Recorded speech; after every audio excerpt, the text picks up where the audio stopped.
Hola Vino Nuevo, qué gusto tenerte a través de nuestros medios. Deseo que prepares tu corazón para recibir la palabra que Dios tiene para ti.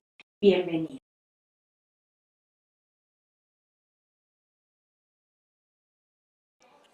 Qué rico. Dios es bueno. ¿Cuántos lo saben que Dios es bueno? Quiero dar la bienvenida a todas las personas que nos están viendo a través de estos medios. Dios es bueno. Repítalo, Dios es bueno. Y estamos en sus manos. Estamos en sus manos.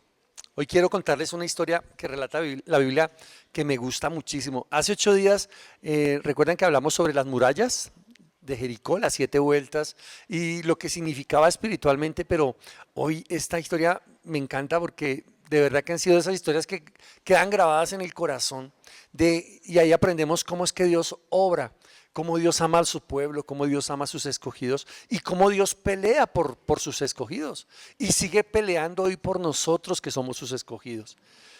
Y yo quiero que voy a hablarles de un texto que está en el libro de Jueces capítulo 6. Jueces capítulo 6 versículo 1. Y vamos a hablar de los israelitas, de qué pasó con este pueblo. Aquí nos adelantamos un poquito a la historia de hace 8 días.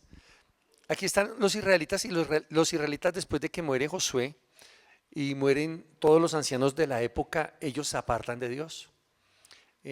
Vuelven precisamente a hacer las cosas que Josué les dijo que no hicieran, que Moisés les dijo que no hicieran y terminan haciéndola. Y lo más tremendo es que recogen el fruto de esa desobediencia, de ese capricho, porque Dios les advirtió que tenían que expulsar. Recuerden que Israel llegó a una tierra que Dios le entregó, ¿cierto que sí? Y les dijo que debían expulsar a los que estaban ahí. Aparte de eso, no debían convivir con ellos, sino que tenían que sacarlos, porque esos pueblos iban a ser, el Señor mismo decía, tropezadero para ellos el día de mañana. Esos pueblos iban a ser, si ellos no los expulsaban, ellos, aunque estuvieran subyugados, sus hijas iban a empezar a emparentar con los hijos de ellos, y los dioses que estos pueblos adoraban iban a hacer que los israelitas también los adoraran. Pues Israel no hizo caso, no obedeció y terminó haciendo todo lo contrario de lo que Dios le había dicho que hiciera. Y aquí estamos en el libro de Jueces, capítulo 6, versículo del 1 al 10, y vamos a utilizar mucho la Biblia. ¿Cuántos trajeron su Biblia? Amén. Levante su espada, por favor. Levante su espada. Una vez yo recuerdo que me paró el ejército, estaban haciendo batidas y me paró el ejército, y yo siempre cargaba una Biblia pequeñita, pequeñita. Así, yo la cargaba aquí en la billetera, como acá metida como una billetera. Y llegó el soldado y me dijo, ¿usted está armado? Y yo le hablé de eso y le dije, sí señor, claro. Cuando me dijo así, dijo, y empezó a ver qué sacaba. Cuando le saqué la Biblia, le dio risa, pero es que es nuestra arma. De verdad, es el arma de nosotros. Con ella peleamos, con ellas recordamos y escuchamos la voz de Dios. Y yo quiero que leamos Jueces 6, 1, 10. Dice, los israelitas hicieron lo malo a los ojos del Señor. Entonces el Señor los entregó a los madianitas durante 7 años. ¿Cuánto tiempo?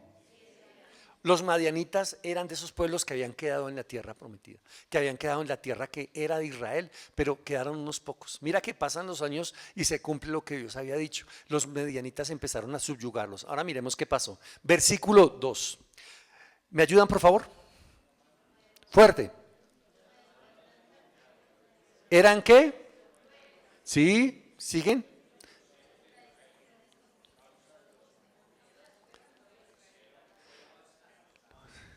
Tremendo porque los madianitas eran crueles. Mira, el enemigo va a ser cruel. Tú nunca pienses en hacer una alianza con el enemigo. Una persona una vez dijo, yo le he dicho al diablo, no me meto con usted, pero usted no se mete conmigo. El enemigo va a ser cruel. Él nunca va a tener compasión ni misericordia de nosotros. Alguien dijo, mal paga el diablo a que bien le sirve. Nunca pienses en hacer tregua con el adversario, con el enemigo, porque él va a querer hacer lo que hace este pueblo con los escogidos de Dios. Sigamos, yo lo leo ahora. Versículo 3. Mira lo que hacía este pueblo. Cada vez que los israelitas sembraban los cultivos, venían saqueadores de Madián, de Amalek y del pueblo del oriente y atacaban a Israel. Versículo 4, por favor, ayúdenme.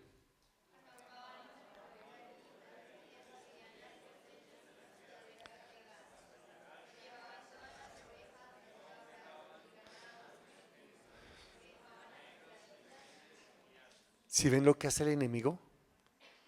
Los atacaban cuando ellos esperaban. El enemigo sabe cuándo atacar. Ellos esperaban que Israel tuviera las cosechas, que estuviera sus ganados, que se hubieran multiplicado, porque en ellos hay una bendición, en los hijos de Dios hay una bendición. Dios bendice la obra de las manos, pues todo lo que ellos cosechaban se multiplicaba, las ovejas se multiplicaban, los ganados se multiplicaban. ¿Y qué hacía el enemigo? Él esperaba simplemente, él se sentaba a ver cuando ya todo estaba lleno y luego atacaba y lo saqueaban. Eso mismo hace el enemigo hoy con nosotros, con nosotros. Sigamos, por favor. Seguimos en el verso 5. Estas multitudes enemigas que venían con sus animales y sus carpas eran como una plaga de langostas. Diga, una plaga de langostas. Llegaban en numerosas manadas de camellos imposibles de contar y no se iban hasta que la tierra quedaba desolada. Verso 6. Fuerte.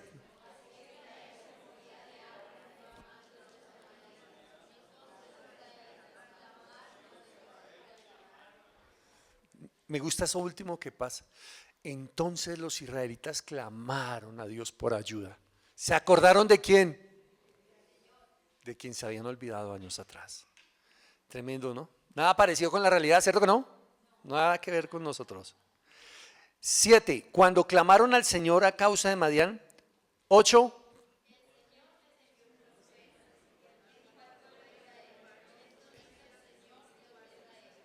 Yo te saqué de la esclavitud, tremendo, de Egipto. Ahora leo yo, 9. Te rescaté de los egipcios y de todos los que te oprimían. Expulsé a tus enemigos y te di sus tierras. Verso 10. Yo soy el Señor tu Dios. No debes rendir culto a los dioses de los amorreos en cuya tierra ahora vives. Pero no me hiciste.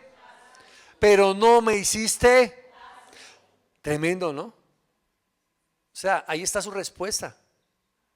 Y la respuesta para todos nosotros.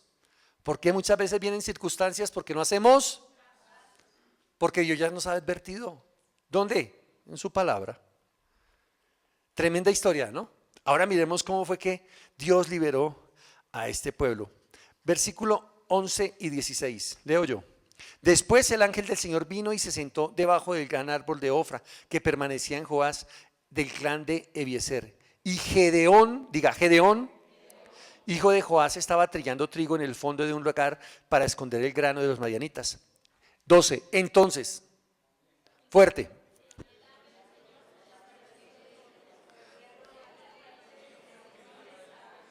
Verso 13, yo. Señor, respondió Gedeón, si el Señor está con nosotros, ¿por qué nos sucede todo esto? ¿Y dónde están todos los milagros que nos contaron nuestros antepasados? ¿Acaso no dijeron, el Señor nos sacó de Egipto, pero ahora el Señor nos ha abandonado y nos entregó en manos de los madianitas? Verso 14.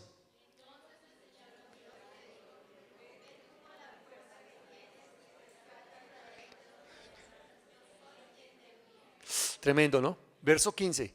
Pero Señor, respondió Gedeón, ¿cómo podré yo rescatar a Israel? Mi clan es el más débil de toda la tribu de Manasés y yo soy el menor, del de menor importancia en mi familia. Verso 16.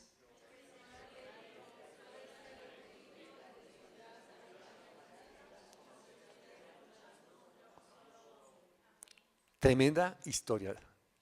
Gedeón el más insignificante de su pueblo, dice que la tribu más insignificante de todas las 12 tribus de Israel, y dentro de su familia era el más insignificante. Mire, ¿saben qué aprendemos de esto? ¿Yo qué aprendo de esto? Quiero leerles Jueces 7, 2, 3. Yo lo voy a leer. Entonces el Señor le dijo a Gedeón, bueno, ya vamos allá, pero algo que nosotros podemos aprender de esto es que Dios llama a quien quiere llamar. Porque uno dice, Señor, yo, pero Señor, me llamas a mí para rescatar a mi familia. ¿Quién soy yo? ¿Quién soy yo para ir y rescatar a un pueblo? Para ir a hablarle a un pueblo. si soy el más insignificante, algunos dicen soy el borracho, soy el que menos testimonio he dado, soy la oveja negra, ¿cierto que sí? Soy del que, Señor, soy el que menos plata tengo, soy el que más pide prestado, soy el que menos ropa tengo, el que menos caro. ¿Cuántos argumentos? Pero cuando Dios dice poner los ojos en alguien, Dios los pone y Dios hace con esa persona lo que Él quiera. Miren, ¿saben que he aprendido? Que muchas veces las personas con más capacidades de pronto son las que Dios menos usa. Dios mira muchas veces a aquellos del que nadie cree, del que nadie da un peso por esa persona. Dios dice, yo sí doy mucho por él. Aquel que desechan, Dios dice, no, déjamelo, porque yo voy a hacer grandes cosas con él. Yo voy a hacer grandes cosas con él. Qué hermosa historia. Cuando el Señor le dice, el Señor llama a las cosas que no son como si fueran. Dios le dijo, mira lo que Dios le está, cuando Él lo saludó, le dijo, guerrero valiente. Porque no era un guerrero y no era valiente. Piensa eso. Cuando Dios se le aparece a uno, le dice lo que Dios va a hacer con uno. Hombre de mucha fe, y uno no tiene fe. Hombre esforzado, valeroso, y uno no es así. Pero Dios mismo cree en lo que Él va a hacer con uno. Dios ve el futuro. Dios ve el futuro. Cuando Dios le dijo a Pedro, que era uno de sus discípulos más explosivos, Dios le dijo inestables también. Era un hombre muy indeciso. Dios le dijo, porque tú ya no serás Simón, sino Pedro, que significa piedra. Una piedra es estabilidad. Dios le cambió el nombre a Juan. Juan, su discípulo, Dios le decía que eran como los hijos del trueno. ¿Por qué les decía? Porque eran muy explosivos en su temperamento y pasó a ser el discípulo del amor. ¿Sí se dan cuenta cómo obra Dios? Dios nos mira a nosotros y ¿qué dirá? Voy a hacer grandes cosas contigo. Voy a hacer grandes cosas contigo. ¿Cuánto lo creen? Yo quiero que saltemos ahora hacia el libro más adelante, capítulo 7 y versículo 2 y 3. Y aquí empieza Dios a darle una estrategia a Gedeón de cómo iba a poder derrotar a los madianitas. Porque se contaban que madianitas eran 120,000 hombres guerreros expertos en la guerra. ¿Cuánto? 120,000 hombres. Y Dios le dice, antes de eso le dice a Gedeón, convoca el pueblo. Toca la trompeta y convoca a los guerreros para que vengan. Y vinieron 30,000 a pelear por Gedeón para liberar al pueblo. Y aquí vamos. Entonces el Señor le dijo a Gedeón, versículo 2 y 3. Tienes demasiados guerreros contigo. ¿Cuántos guerreros tenía Gedeón? 30,000. ¿Y peleaban contra cuántos? 120,000. Pero mira lo que Dios le dice: tienes demasiados guerreros contigo. Si dejo que todos ustedes peleen contra los madianitas, los israelitas se jactarán ante mí de que se salvaron por su propia fuerza. Versículo 3. Por lo tanto, dile al pueblo, a todo aquel que le falte valentía o que tenga miedo, que abandone este monte y se vaya a su casa. Así que 22,000 de ellos se fueron a casa. Quedaron solo 10,000 dispuestos a pelear. Escuchen, son 30,000. Es también un ejército que los cuadruplica. Son 120,000. Mira lo que el Señor, dile al pueblo, dile a estos 30,000 que si alguno tiene miedo, que se vaya para su casa. Tremendo. Dile a ellos que si alguno se asusta al ver semejante ejército tan grande, no hay problema, que se vayan para sus casas. ¿Se devolvieron cuántos? Se devolvieron 22,000, eran 32,000. Quedaron solo 10,000. ¿Saben qué es lo primero que uno aprende de esto? ¿Qué conclusión saco yo? Que Dios no necesita de muchos para hacer mucho. Dios necesita de unos pocos. Dios necesita de unos poquitos para hacer grandes cosas. Si lo hizo todo de la nada, si hizo todo lo que vemos, la creación del universo, todo lo hizo de la nada, ¿no creen que Dios puede hacer mucho con unos pocos? Lo segundo, mira lo que dice Jueces 7, 4 y 6, dice: pero el Señor le dijo a Gedeón, todavía son demasiados, tremendo, todavía son demasiados, hazlos descender al manantial y yo los pondré a prueba para determinar quién irá contigo y quién no. Cuando Gedeón bajó, con sus guerreros hasta el agua, el Señor le dijo: divide a los hombres en dos grupos. En un grupo pon a todos los que beban el agua con sus manos lamiéndola como hacen los perros, y en el otro grupo pon a todos los que se arrodillan para beber directamente del arroyo. Solo 300 de los hombres bebieron con las manos, los demás se arrodillaron para beber con la boca del arroyo. Dios los llevó a las aguas para probarlos. ¿Saben qué es lo segundo que yo aprendo? Que Dios prueba los corazones. Dios va a probar mi corazón. Diga, Dios va a probar mi corazón. Dios siempre probará los corazones, porque quiere sacar lo mejor de nosotros. Dios quiere sacar lo mejor que hay en mí y que hay en ti. Mira, muchas veces yo he visto esto, que después de un Mara siempre viene un Elim. Usted dirá, ¿qué es eso? Mara fue cuando el pueblo de Israel pasó el desierto, caminaron 3 días por el desierto. Imagínense caminando 3 días por desierto. Una vez lo prediqué, cargando el trasteo, sus hijos, sus mujeres, sus animales, ellos eran pastores, sus ganados y sin agua. 3 días por el desierto. Y cuando no tenían sed, no tenían nada que beber, Dios mismo los llevó a un lugar llamado Mara. ¿Qué era Mara? Era, hagan de cuenta, un manantial, pero de agua amarga. Por eso el nombre Mara. Cuando llegó el pueblo allí a beber esa agua, imagínense, en la sed de 3 días, el desierto, uno bebe lo que sea. Pero era tan amarga el agua que no la pudieron pasar de acá. Apenas sintieron el sabor, la escupieron y empezaron prácticamente a renegar en contra de Moisés y de Dios. Dios estaba probando su corazón. Si habían de creerle o no. Si habían de creer después de que Dios había hecho maravillas en medio de ellos. Los había sacado de una forma maravillosa, de una forma milagrosa. Habían visto cómo el mar se dividía en dos y ellos pasaban por tierra seca. Imagínense de cuántas cosas, de las 10 plagas los libró. Pues ¿cómo estaba su fe? Ahí estaba probando cómo estaba su fe, cuando vieron el primer obstáculo. Pero después de que Dios los prueba en Mara y ellos prácticamente maldicen y quieren devolverse, Dios los lleva un poco más adelante y se encuentran con Elim. ¿Y Elim qué eran? Eran un lugar donde habían 70 palmeras, sombra, con manantiales de aguas para todo el pueblo. Yo siempre te digo, no, si tú estás atravesando por un Mara en tu vida, si de pronto estás desilusionado, estás caminando, dices, pero si yo le creo a Dios, yo voy a la iglesia, yo he cambiado, pero no veo nada, no veo sino amargura, no hay agua, amargura. Créeme que Dios está probando tu corazón, porque más adelante hay un Elim, hay manantiales de aguas para ti. Dios siempre va a probar a sus escogidos. ¿Sabes? Preocúpate cuando no vengan pruebas. Preocúpate cuando no pases adversidades. Preocúpate, porque entonces Dios no está ahí. Es contradictorio, ¿cierto? Porque uno dice, yo me hice cristiano o yo conocí al Señor para estar bien, porque Dios quiere lo mejor de mí, y así es.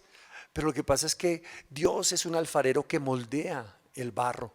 Nosotros somos el barro y Él nos está moldeando a su imagen. ¿Cuántos dicen amén? Entonces lo segundo que aprendimos acá es que Dios prueba los corazones. Mira lo tercero que yo aprendí y que enseña la palabra, Jueces 7:7. Entonces el Señor le dijo a Gedeón: con estos 300 hombres rescataré a Israel y te daré la victoria sobre los madianitas. ¿Con cuántos? 300. Envía a todos los demás a su casa. Así que Gedeón escogió las provisiones y los cuernos de carnero a los otros guerreros y mandó cada uno de ellos a su casa, pero se quedó con los 300 hombres. Lo tercero, Dios hace cosas imposibles para nosotros. Cosas imposibles. Dígame en qué lógica cabe esto. Dígame qué estrategia militar humana hay en esto. Un israelita contra 400 madianitas, es la proporción, 1 contra 400. Dígame, ¿cabe eso en la cabeza de alguien? ¿Cierto que no? Dios hace cosas sorprendentes con nosotros. ¿Qué armas utilizó Gedeón? Y quiero hablarles de las 3 armas que él utilizó. Jueces 7:16, y quiero leerlo en Nueva Biblia Viva. Dice: dividió a los 300 hombres en 3 grupos, 100, 100 y 100. Y les dio a cada hombre una trompeta, diga, una trompeta, un jarrón con una antorcha encendida. Un jarrón y una antorcha. Mira lo que la nueva traducción viviente. Y les dio un cuero, un carnero de cuero. Eso es lo que ellos utilizaban para tocar esas trompetas. Y les dio una antorcha encendida. Y les dio un jarrón o una vasija de barro. 3 instrumentos les dio. 3 instrumentos contra lo que ellos vencieron a los madianitas. Y yo quiero hablarles de lo primero y de lo que significan. Primero, las trompetas. Números 10 del 1 y 2. Mira lo que dice 10, 1 y 2. Más atrás, aquí Dios le está hablando a Moisés. 10, 1 y 2 dice: el Señor le dijo a Moisés: hazte 2 trompetas de plata. Las harás labradas de martillo y te servirán para convocar a la congregación y para dar la orden de poner en marcha los campamentos. Lógico, ¿cómo tú podrías comunicarte con 3 millones de personas? No habían celulares, no habían beeper, no había un audífono y un megáfono para decirle qué era lo que mandaba el Señor, lo que el Señor le estaba guiando a Moisés a hacer. ¿Cómo lo hacían? Mira el Señor cómo es de sabio. Les dice: hazte 2 trompetas. Y cada vez, y él les dice, ¿cómo? Dice, cuando toquen 2 veces, quiere decir que tienen que venir todos a uno. Que se acerquen los principales, que se acerque todo el pueblo. Y eran ciertos toques, era un mensaje para todo el pueblo.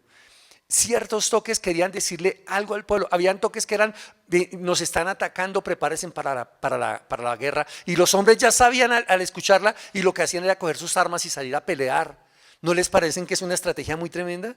Y las trompetas lo que significan. Mira que si nosotros vemos, versículo 9, mira lo que dice el versículo 9 más adelante. Dice: cuando vayan a la guerra en su tierra, mira lo que Dios les dice de las trompetas. Cuando vayan a la guerra en su tierra contra el adversario que los ataque, tocarán alarma con las trompetas a fin de que el Señor su Dios se acuerde de ustedes y sean salvados de sus enemigos.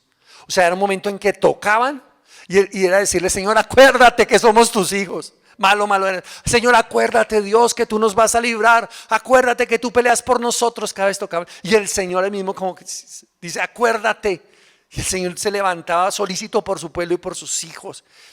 Mira, si nosotros vemos con las trompetas, cuando dieron las 7 vueltas los sacerdotes a las murallas de Jericó, ellos iban tocando trompetas. Ellos iban dando vueltas, pero las trompetas sonaban. En el Apocalipsis, escúchame, en el Apocalipsis se hablan de los ángeles y los juicios de Dios. Un ángel tocará una trompeta y vendrá un juicio. También se habla en el regreso del Señor, que será el sonido de trompeta, y sonará la trompeta y el Señor vendrá por los suyos. La trompeta tiene mucho significado en la Biblia, pero ¿qué representa para nosotros? Representan nuestras oraciones. Cuando adoramos, cuando hablamos, cuando intercedemos, están sonando las trompetas. Y más cuando lo hacemos en congregación, al unísono están sonando las trompetas, todos por un mismo clamor. Es la voz profética de los escogidos, las trompetas, diciéndole al Señor, diciéndole a todos: preparen el camino porque el Señor ya regresa. Preparen el camino porque el Señor ya viene. Tremendo, ¿no? Primera arma, ¿cómo se llama? Trompetas. La segunda, cántaros quebrados. Entonces recuerdan, tenían en una mano una trompeta y en la otra una vasija de barro. Pero era algo, llegaba el momento en donde esos cántaros tenían que quebrarse. A la orden de Gedeón, ya ahorita lo leo, él le decía: cuando yo les dé la orden, quebranten las vasijas de barro contra el piso. ¿Saben qué representan esas vasijas quebrantadas, esos jarrones quebrados? Los corazones quebrantados y humillados. ¿Qué quiere Dios? Corazones humillados. Salmo 51, 17 dice: el sacrificio que si deseas es un espíritu quebrantado. Tú no rechazarás un corazón arrepentido y quebrantado, oh Dios. Un corazón contrito, quebrado delante de Dios, que se humilla delante de Dios. Esa es nuestra vasija. Y entonces uno debe orar y decirle: Señor, dame un corazón que se quiebre. Si tú escuchas una oración, una adoración, pero tú no puedes quebrantar tu corazón, examínate. porque de pronto tu corazón se ha ido encalleciendo. Si tú ves a otros llorar cuando están cantando y tú dices, qué ridículo, cómo lloran. Preocúpate porque tú no lo puedes hacer. Porque esa persona, por lo menos, esas lágrimas, dice, esas lágrimas están llegando al corazón del Señor. Hay personas que se quiebran con solo leerles un versículo, una palabra, sienten cómo Dios les está hablando y se quiebran. Dios quiere corazones quebrantados. Un corazón arrepentido es lo que Dios quiere. Dios no rechaza un corazón arrepentido. ¿Sabe qué rechaza Dios? Un corazón orgulloso. Y el orgullo es lo contrario al quebrantamiento, a la humillación. Que el Señor nos encuentre, iglesia, con lágrimas en los ojos. Diga amén. Que cuando yo ore delante del Señor y el Señor me mire con lágrimas en los ojos. Hermoso, ¿cierto? Vasijas quebradas, pero útiles. Útiles. Tercero, antorchas encendidas. Cada antorcha debía estar encendida, debía estar encendida en su mano derecha. Entonces recordemos, va la trompeta, va la vasija, pero también dentro de la vasija iba una antorcha encendida. Va una antorcha encendida. No, perdóneme, dentro de la vasija no. En su mano va una antorcha encendida. ¿Qué representan esas antorchas? Representa al Espíritu Santo. Porque Él es el que enciende el fuego en nuestros corazones. Es el Espíritu Santo el que ahorita le estábamos cantando. Ven, llénanos, Espíritu Santo. Es el Espíritu Santo el que hace que el fuego no se apague en nosotros. La pasión por Él. Yo te pregunto a ti, ¿qué tanta pasión hay por Dios en tu corazón? Yo muchas veces le pregunto, Señor, examíname, ¿qué tanta pasión hay por ti? ¿Qué tanta pasión, qué tanto estoy dispuesto a dar por ti? ¿Qué tanto estoy dispuesto a hacer por ti, Señor? ¿Qué tanto estoy dispuesto a morir por ti? ¿Qué tanto estoy dispuesto a ir y humillarme delante de una persona? Y por ti lo hago, Señor. Perdóneme. ¿Qué tanto estoy dispuesto a ceder? Porque es que hoy en día nadie quiere ceder, nadie quiere retroceder. ¿Usted ha visto en la calle cómo se matan los conductores? Nadie quiere dar vía. Nadie quiere ceder. Pero con Dios es así. Espíritu Santo, dame un corazón avivado. Zacarías 4:6 dice, entonces me dijo el Señor, el Señor dice a Zorobabel, no es por el poder ni por la fuerza, sino por mi espíritu. Diga, por mi espíritu, dice el Señor de los ejércitos celestiales. No es por nuestras fuerzas. Gedeón, tú no los vas a vencer en tus fuerzas. Gedeón no va a ser a tu manera, no va a ser con estrategia humana. No lo va a hacer así, sino que va a ser por el poder de mi espíritu. Y a ti te dice hoy lo mismo y me dice a mí el Señor, nuestros adversarios van a caer no por nuestras fuerzas. Es por el poder del Espíritu Santo. Es por el poder del Espíritu Santo que ellos van a caer. Ahora quiero contarles qué pasó en medio de esto. ¿Quieren saber qué pasó? ¿Cómo fue que él venció? Miren lo que dice aquí, se lo voy a leer rápidamente. Jueces 7, 17 y 22. Después les dijo, fíjese en mí, mirando los 300. Les dijo Gedeón, cuando yo llegue al límite del campamento, hagan lo mismo que yo. En cuanto yo y los que están conmigo toquemos los cuernos de carnero, ustedes también toquen sus cuernos alrededor de todo el campamento. Rodearon el campamento enemigo. 3 hileras de 100. Y él dijo, cuando me vean a mí tocarlo, todos toquen esos cuernos, toquen esas trompetas al unísono. Versículo, toquen los cuernos. Ustedes también toquen sus cuernos alrededor de todo el campamento y griten, por el Señor y por Gedeón.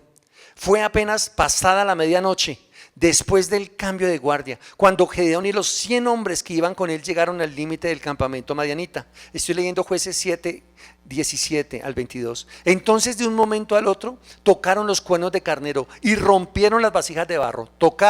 Rompieron las vasijas de barro. Con la mano izquierda sostenían la antorcha ardiente y en la mano derecha llevaban el cuerno y todos gritaban, una espada por el Señor y también por Gedeón. Cada hombre permaneció en su puesto alrededor del campamento. Cada uno permaneció firme. Cada uno permaneció firme tocando las trompetas con una antorcha ante 120,000 enemigos. De verdad que necesitaba hombres valientes.